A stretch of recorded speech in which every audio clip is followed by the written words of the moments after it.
Good Hey. morning, everyone. Welcome, John. So, Hi. welcome to this series of Better Health series talks. So, have a brief introduction of John. John and I know each other for over 15 years. Mhm. Back then, we are working in the City of Vancouver Engineering Department. Both of us ride our bike to and from work, rain or shine, winter or summer. It's been a long time. Now we are both in our 50s. Mhm. I'm in Bangkok. John is now have a different job working at home most of the time, but he still managed to take his bike out all the time, and we're super jealous. Like now, for those of you who know Vancouver, it's not flat and lots of hills, and Okay. John live on top of a hill. So every single trip that he goes out is up and down, up and down. So, Correct. John, now, yes, you know, a lot of people, they would be active for a period of their life, and then they just stop. They move on to other thing, or they settle Mhm. into a routine. Mhm. Like you didn't, which is really great. So tell us, what keeps you motivated for after so many years of being active, you still find it fun, enjoyable being active all the time, not just on the weekend, but every day. Yeah, I guess it started out when I was young. I actually grew up in Saskatchewan, so I guess that's really, being a prairie boy. You're always outside, you're always outdoor, enjoying, the scenery and walking. And literally, that's where I like to bike. I started learning to ride there, and as I grew, the bike was a way for me to explore further. Because I couldn't drive, of course, when I was little, and all our friends were had bikes, so that's how we kind of explored. When we moved to Vancouver, that's how we explored the city and then kind of further out. And I think that wonder, the wonder of seeing things differently. Because I think these, if you fly, of course, you miss everything from point A to B. But when you drive, you still see a lot of things. But when you uh, get to the same place on a bike, I see so much more. It's almost like when you're walking, you catch things that you normally wouldn't. And I think that's what the fun still, like the kid in me still kind of like explores the city. And like you said, it's something that I just carried through since I'm older now. And I'm still able to do it. And I think that's important too, is I still want to be able to do things that I can physically. And there's lots of things I can do when I'm maybe not physically able to do it. But right now, as long as I can do it, I'm gonna try. Very good. Like, I think that's the challenge. A lot of us, sometimes we just keep doing one track and then we ignore a different part of what our body and mind needs. And then we felt like, oh, that's it. This is the only thing that I could do or will do. But you are very different, huh? Even though you have never tried yoga and meditation before, a few years ago, you're brave enough to try hormone yoga and meditation with me. Yeah. And you're not just um it's not like, oh, try once and move on. You keep up some of the meditation practice, you keep it for yourself, and you now not only buy for yourself. As your kids are getting older, you're bringing them along for your biking trips on weekends as well, for errands. So it's Mhm. I think that you're really creative in finding ways to incorporate health and wellness into everything that you do. So, what do you think that makes it fun for you to keep exploring new things? Well, like you mentioned earlier, we're not getting any younger, right? And every few years, literally when I wake up, I feel my body's a little bit stiffer. The aches and pains don't take that, as it takes longer to go away. And so I know that, my body's slowing down.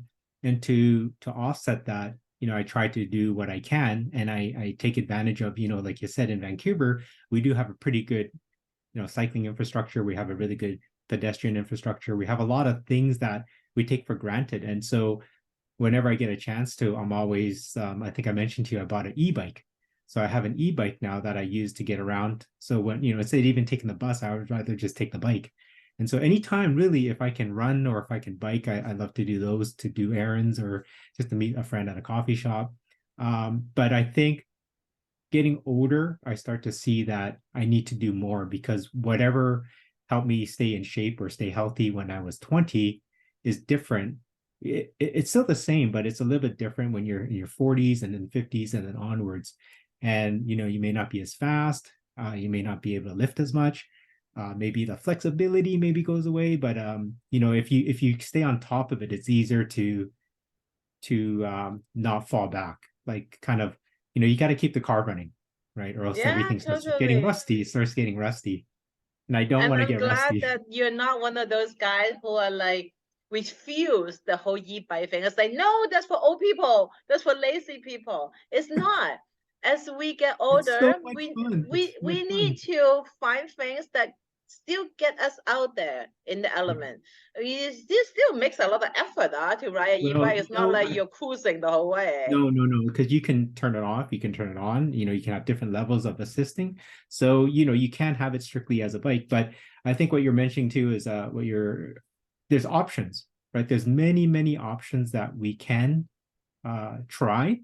It may not work, but at least you have to try and then you may like it. And if you like it, that's Yeah. going to be helpful to you. And especially if it's staying healthy, as you're always talking about, anything that I think someone can try and then enjoy Hmm. is gonna it's a step in the right direction rather than just kind of staying stagnant. And I Yes, think that's yes. sometimes not the most ideal thing, especially because we're aging. If we're not offsetting that, I think that's where we start to get sick. We start to cognition, things like that. We gotta Hmm. do our part as well. Yeah, like we mentioned, we talk about, the body-mind connection. Why Mhm. we spend a lot of time physically doing things for our physical health. But the most important as we get older is we want our mind to stay agile, to stay Mhm. active and alert, you know. Mhm. So your father passed away a few months ago, but he was really active, mentally and physically fit until almost to the end. Yes, So yes. being Chinese, being Asian, like what have you learned from your dad that you went away from, or what have you learned from your dad? Like, yeah, that is the secret to life, to a happy, healthy life. So Definitely. share with us a little bit. Well, I don't want to say he said, I told you so, because a lot of that is coming true. I'm a dad now, of course, and a lot of the things he's telling me or he told me was, it is true. It's true because there's the wisdom that gets passed down. And I think that's what we want to do with either with our own children or just the younger generations. You want to pass down what you've learned so that hopefully you make their life just a little bit easier, right?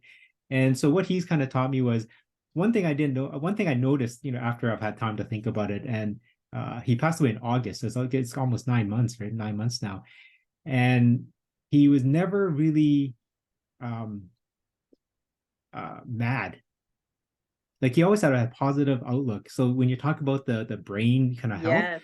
he always gave people the benefit of the doubt, like never kind of hold grudges. And whenever he saw me mad and I got mad at someone, he's like, John, you gotta, don't worry about it. Everything's gonna work out fine. And I always said that's easy for you to say, but as time went on, he's never was really that stressed. And how we all know stress is not the best thing for us. But I think that stress level, whether he had it or not, I didn't see it. And he was out and about. He retired at almost 65, and he passed away at 90. So during the last 25 years, he was still going fishing. He was going out, walking, driving his car. We had to actually tell him to stop driving because we were worried that he was getting a little bit older. But he still drove until he was literally 82. I think he drove up to then, and he Not was he was bad. fine. He had his cataracts done, or his the Not cataracts. I think he bad. got that done. But it was the reaction, right? We were worried that he couldn't react. Yes, So other yes. than that, his independence. He was still out there meeting friends for lunch, going for dim sum, going for walks, going fishing.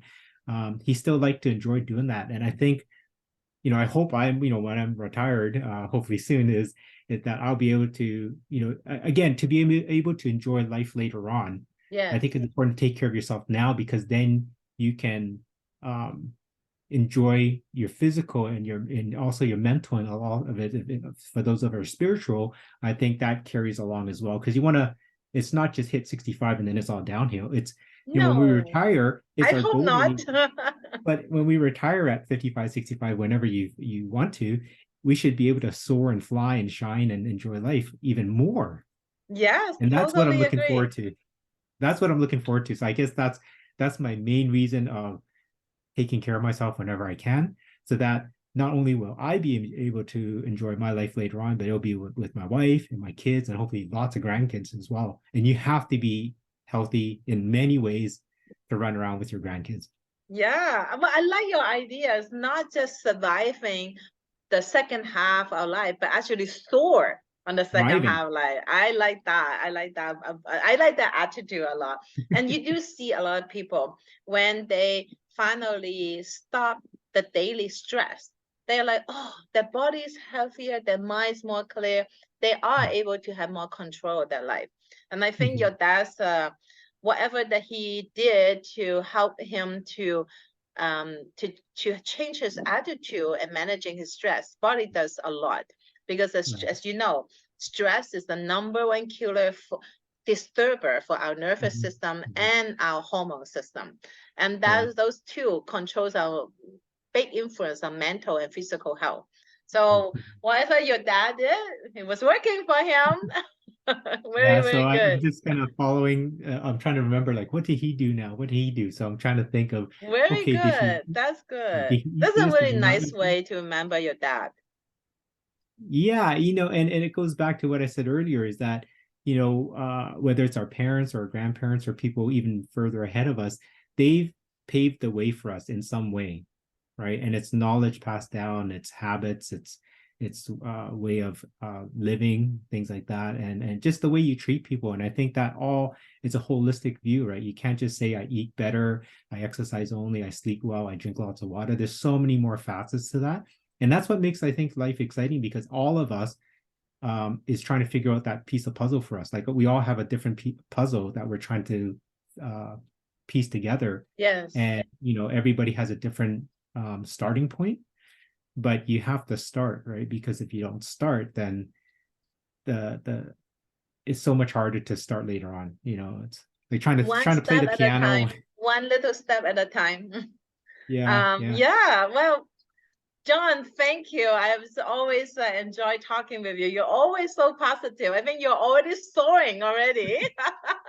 So Well, at thanks the for end having me of on. this interview, I will put John's contact information below. So for people who want to chat up with John to actually get more insight from him, he lives in Vancouver. He's super active. I think he's always up for a bike ride, and you go for a bike ride with him. So Definitely. again, for other people who want to have more tips on physical, mental, and body mind connection, there's also the link down below as well. Again, thank you, John, and I look forward to see you either back in Vancouver or over here in Thailand. Oh, definitely. Thanks, Joe. Thank Bye. you, thank you.